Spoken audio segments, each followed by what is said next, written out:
Kita jelang kabar Jawa Tengah selengkapnya. Pemirsa, angka kasus corona di Kota Semarang semakin meningkat. Wali Kota Semarang perpanjang pembatasan kegiatan masyarakat atau PKM hingga tanggal 21 Juni. Perpanjangan PKM ini diharapkan dapat dipatuhi masyarakat sehingga kasus corona di Kota Semarang dapat semakin turun.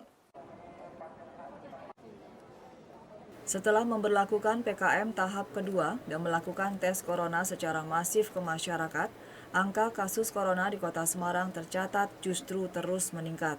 Peningkatannya bahkan hingga lebih dari 3 kali lipat dibandingkan kasus pada titik terendah saat pembatasan kegiatan masyarakat atau PKM tahap pertama.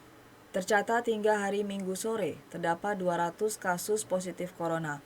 Menyikapi kondisi ini, Wali Kota Semarang bersama Forkopimda Kota Semarang memutuskan untuk memperpanjang PKM hingga tanggal 21 Juni mendatang. Wali Kota Semarang menilai, dari kasus corona yang dijumpai, terdapat klaster-klaster baru penyebaran virus corona, di antaranya di sejumlah pasar, seperti Pasar Karangayu dan lainnya. Untuk itulah, ia berharap PKM Jilid 3 ini dapat semakin menurunkan angka kasus COVID-19. Dalam PKM Jilid 3, SOP masih sama seperti pada PKM pertama dan kedua. Penyekatan jalan dan pembatasan jam operasional usaha masih diterapkan. Yang berkembang di Semarang terkait COVID sampai hari ini. Dengan permulaan pertama pada mulai PKM Jilid 2, angkanya sekitar 52 penderita COVID, hari ini sudah mencapai 168 orang. Jadi bukan sebuah tren yang turun, tapi justru naik secara besar.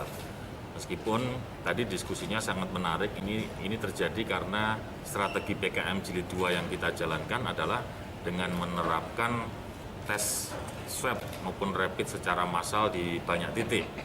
Dan alhasil ditemukanlah beberapa klaster-klaster baru. Kemudian juga disampaikan angka kesembuhannya juga ada perkembangan yang cukup bagus, mencapai 282, dan angka kematian di angka 49 orang. Jadi setelah berdiskusi cukup panjang, akhirnya kita memutuskan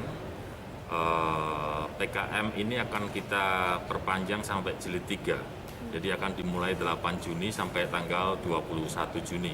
Hendy Sapan Akrab, Wali Kota Semarang, menambahkan, dalam perpanjangan PKM Jilid 3, ada perubahan pembatasan di unit informal seperti tempat ibadah, di mana diperbolehkan adanya aktivitas, tetapi tetap dengan syarat pembatasan dan menerapkan protokol kesehatan.